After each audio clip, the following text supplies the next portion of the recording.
Be quiet. Yeah. Go away. You got him good, you got him good right here. We want Roman.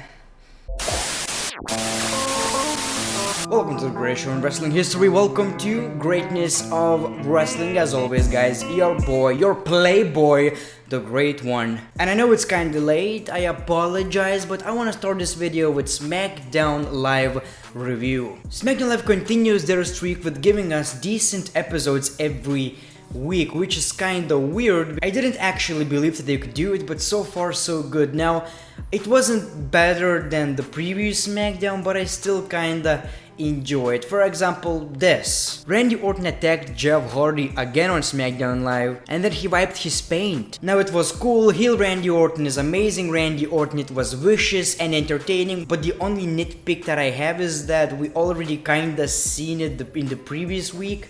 You know, before that, when Randy Orton actually attacked Jeff Hardy and he did the ear thing, which was absolutely so it was very similar. We even had the DDT stuff, you know, from the apron. So that's kind of a nitpick. I want to see a promo between these two. That's what I want to see right now. A promo between Randy Orton and Jeff Hardy, a segment. Other than that, it just shows you how much a heel turn can help. We already had this rivalry when Randy Orton was a babyface, but it was so boring, the crowd was silent. We also heard an amazing promo by Samoa Joe. Now that one surprised me very much. Now I wasn't really a big fan of Samoa Joe on the microphone. I knew he was good, but I thought that people overrated him. I wasn't really a big fan, but now I get it. Right now, I get what Samoa Joe is all about. So he pretty much said that you are a WWE champion and this title means more to you than your family. Even though you will lose your WWE championship and you will be sad, your family will be thrilled because they will get to see you. That was powerful. Now this rivalry means way more with just that one line. I'm actually impressed with SmackDown Live's rivalries. I cannot believe it, but something is happening right on SmackDown Live. I mean, we have Randy Orton heel versus Jeff Hardy, we have Samoa Joe versus AJ Styles in a good rivalry. We have Becky Lynch going for the women's championship, something that needed to happen like 6 months ago. And we also had the Miz and Daniel Bryan segment. Now it was a good one, it was a powerful one, they kinda revisited their history. The Miz said that Daniel Bryan is only famous because of the Miz, he's only relevant because of the Miz. It was good, it was powerful, very similar to Talking Smack promo in 2016. The only problem, however, is the babies. I don't know what the hell was in their mind, but they kinda ruined the promo with the baby stuff. From such a powerful segment, they kinda just blew the shit out of it with the baby sounds. It became so corny. And hey, maybe it works for The Miz, I don't know. Let me know in the comments below, what do you think about that? I've seen a lot of people memeing the crap out of it, and maybe WWE thought that it's gonna be so powerful because he called him a baby, and you know, the sound of babies crying in Daniel Bryan's face. No, it didn't work, it was just corny. Very corny. The best promo in wrestling history is still the sniveling, full of suffering succotash, son. Forever, Roman. Forever. And now it's been announced that Becky Lynch vs Carmella is now going to be a triple threat match for the SmackDown Live Women's Championship at SummerSlam. I'm not sure if that's way more exciting, but we all know it's going to be a way better match with Charlotte and Becky Lynch because Carmella is a WWE diva from 2010. She would suit in that era very well. Speaking about Carmella, let's talk about Big Cass, or should I say, so he was fired from the WWE, right? So he changed his name to Big Cass. Big Cass. What the hell is going on right here? I don't even know, but he changed his name into Big Cass. I do realize that it's kind of a smart decision because you cannot have your WWE name when they fire you. I understand that, and changing into something like Mr. Potato Balls. People won't recognize you. They don't know who you are. If you change your name from Big Cass to Big Cass, people know that you are Big Cass, but they also realize that it's corny. At that point, you should probably change your name to something like Big Cock or Big Dick. That's kinda savage though. Very powerful. WWE 2K19, let's talk about that. I know that we got Tower Mode announced, I will talk about that just a bit later, but Xavier Woods from the WWE tweeted this. Okay, so people actually want GM mode in the next WWE 2K game, or am I biased? You all know I know nothing, this is honestly just for my curiosity. 91% of people want GM mode, and because of Xavier Woods tweeted that, don't expect it to be in WWE 2K19, but I kind of think now there's a possibility for WWE 2K20.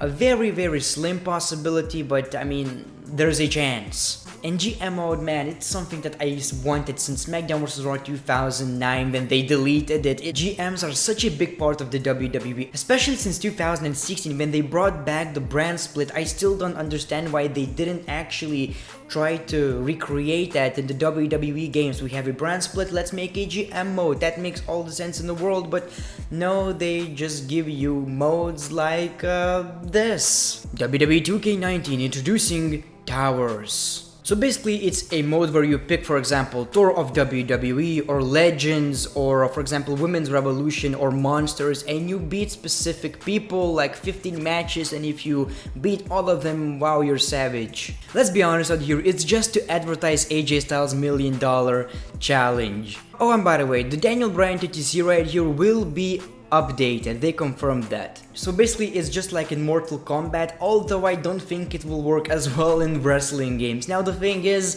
I do believe it will be fun, you know, to make videos, to rage a little. It's fun for other people to watch you don't succeed in a video game. Oh, I get that, it's just cool. But on the other hand, it's not a mode that we want. We want fantasy modes like GM mode or an actual career mode, a good one. I hope it's just like Undertaker streak in WWE 2K14, just a side mode, you know, just like WWE are a side bitch to 2K games. And the thing is, I remember when they actually removed 2K Showcase mode, right? I wasn't a big fan, but you gotta give a lot of effort to make that kind of game mode. They deleted the game mode and said that we are going to focus on career mode and universe mode. Guess what? Nothing changed. It was even worse than the year before. So I guess they're just lazy, and this tower mode seems like one of the most laziest modes you can imagine. All you need to do is create a menu and you just have a bunch of random matches. Amazing! People always say, how can you say a game is going to be bad before you actually play it? That doesn't make any sense. Well, I played the game since 2K15. I'm talking about 2K games because 2K14 was made by THQ, believe it or not. So I played since 2K15, I was disappointed every year. This game lasts for like 2-3 months, after that you don't even touch it.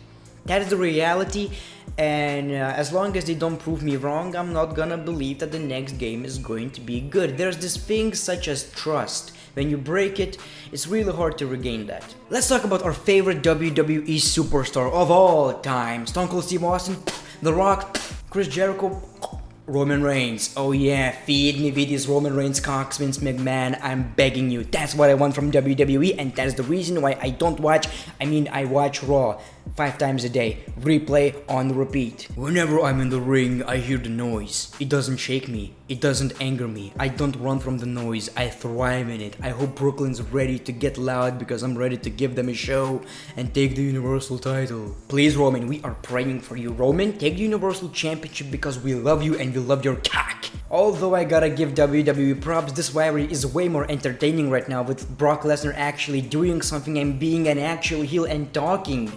Amazing shit, amazing stuff right here. Now what can you expect from this rivalry since Paul Heyman was betrayed by Brock Lesnar? The thing is, I think they're tricking you. At SummerSlam you're gonna see this. That's my just prediction early. Paul Heyman is not with Brock Lesnar anymore, right? Or is he? At the end of the match, you're gonna see an interference from Paul Heyman and he's gonna do something, and it turns out that it was a plan all along. Brock Lesnar and Paul Heyman were always friends, and Roman Reigns doesn't win the championship. I hope it doesn't happen. It seems like one of the laziest ideas ever. We've seen that before.